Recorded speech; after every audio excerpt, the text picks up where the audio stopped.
میرے حضرت عبادت میں لطافت خوب رکھتے ہیں، رہے تقویٰ پہ چلتے ہیں، فقاہت خوب رکھتے ہیں۔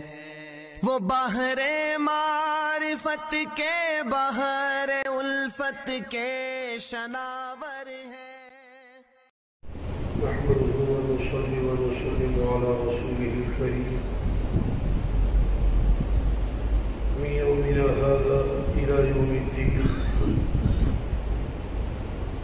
أما بعد فأعوذ بالله من الشيطان الرجيم. بسم الله الرحمن الرحيم. قالت الأعراب آمنا قل لم تؤمنوا ولكن قولوا أسلمنا ولما يدخل الإيمان في قلوبكم وإن تطيعوا الله ورسوله لا يلدكم من أعمالكم شيئا إن الله غفور رحيم.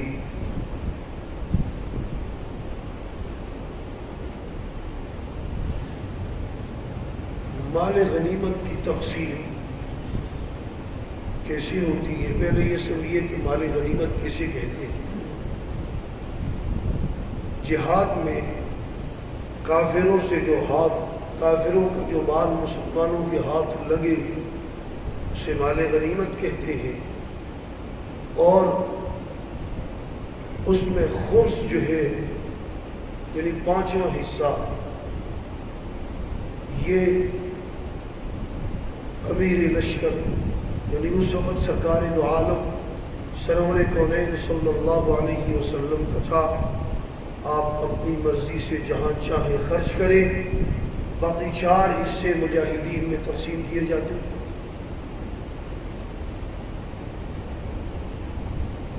غزوہ حنین کے اندر مسلمانوں کی تعداد 12,000 اور کافروں کی 4,000۔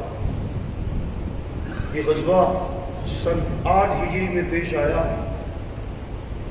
ابتدا میں مسلمانوں کے پیر اکھڑ گئے اور بعد میں اللہ تبارک و تعالی نے انہیں فتح عطا فرمائی اور بہت سارا مال غنیمت ہاتھ لگا، بہت سارا۔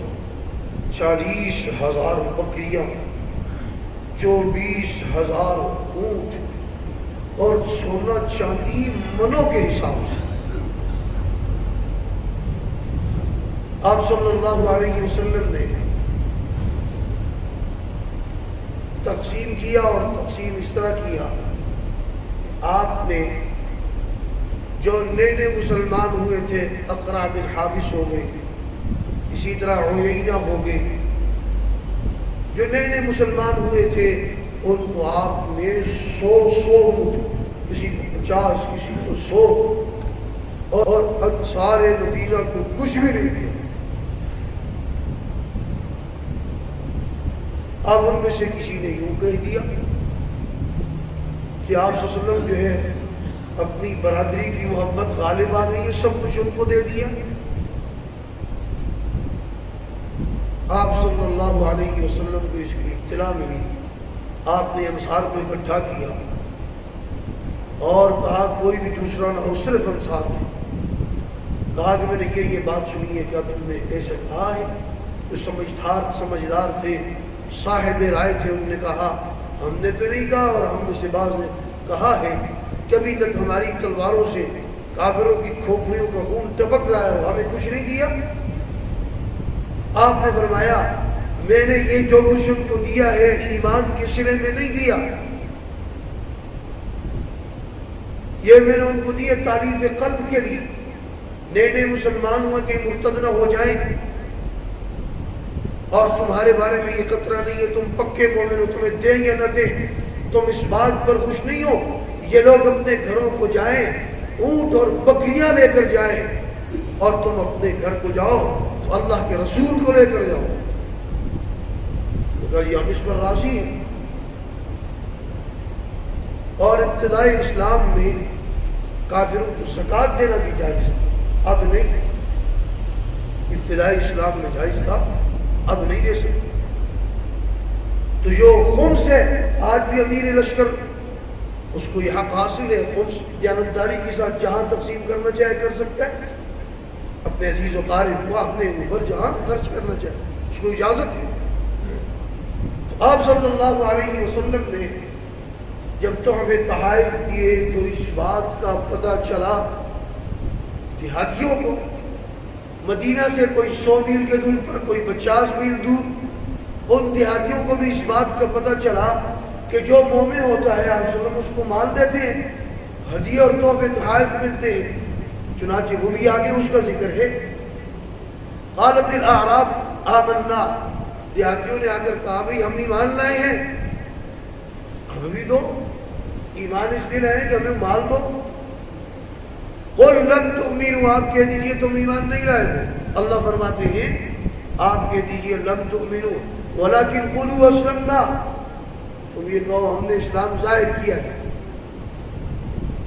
قبیلہ بنو اسد، بنو غطفان، یہ تو اسلام کے انتہائی مخالف تھے، اب صرف مال کے لیے کہنے لگے ہم ایمان ہوتا ہے آپ صلی اللہ علیہ وسلم اس کو مال دیتے ہیں، ہدیے اور تحفے تحائف ملتے ہیں، چنانچہ وہ بھی آگے اس کا ذکر ہے۔ قالت الاعراب آمنا، دیہاتیوں نے آ کر کہا بھئی ہم ایمان لائے ہیں، ہمیں بھی دو، ایمان اس لیے لائے کہ ہمیں مال دو۔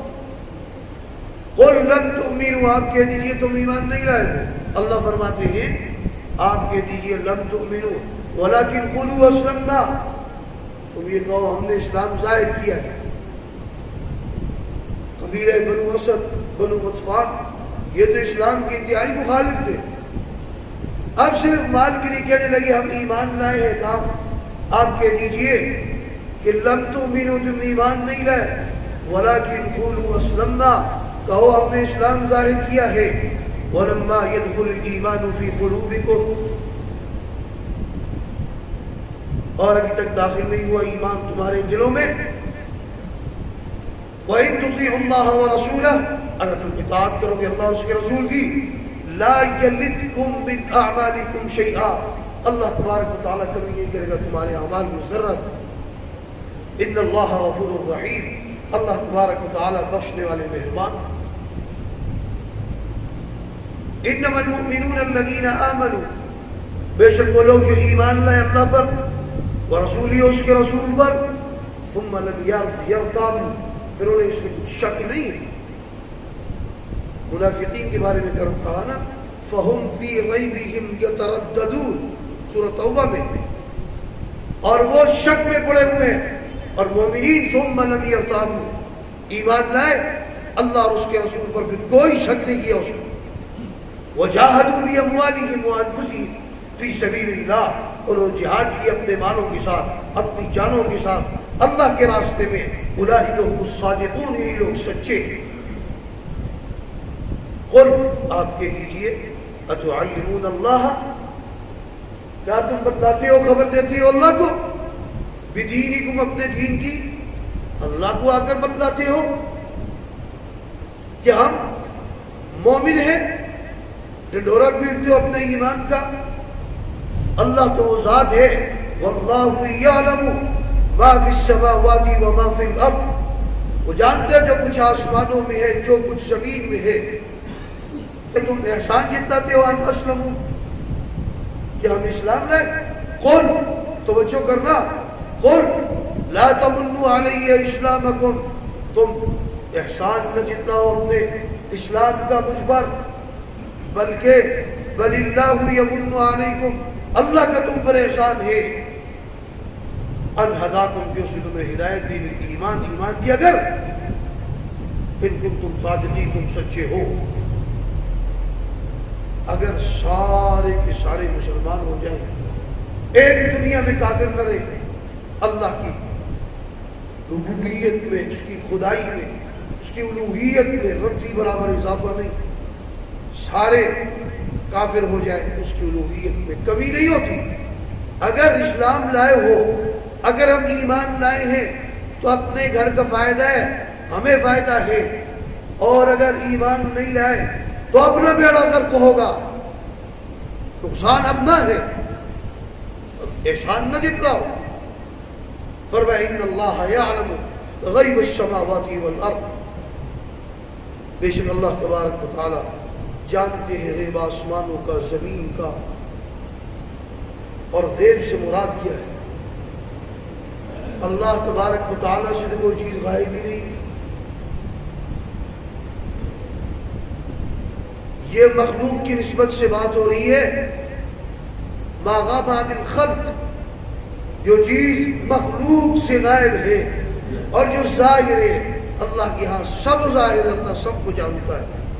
واللہ بصیر بما تعملون، اور اللہ تبارک و تعالیٰ دیکھ رہے ہیں جو تم کر رہے ہیں۔ الحمدللہ سورہ حجرات مکمل ہوئی۔ اللہ تبارک و تعالیٰ ہمیں قرآن و سنت کی تعلیمات سمجھ کر اس پر ہم سب کو عمل کرنے کی توفیق عطا فرمائے۔ وآخر دعوانا الحمدللہ رب العالمین۔ پر تم فقیروں کی حکومت دیکھنے آؤ، فقیر ہے بے بدل کا تاج عظمت دیکھنے آؤ، بہت پیاری ہے یارو مفتی نعمان کی مجلس، اگر کچھ دو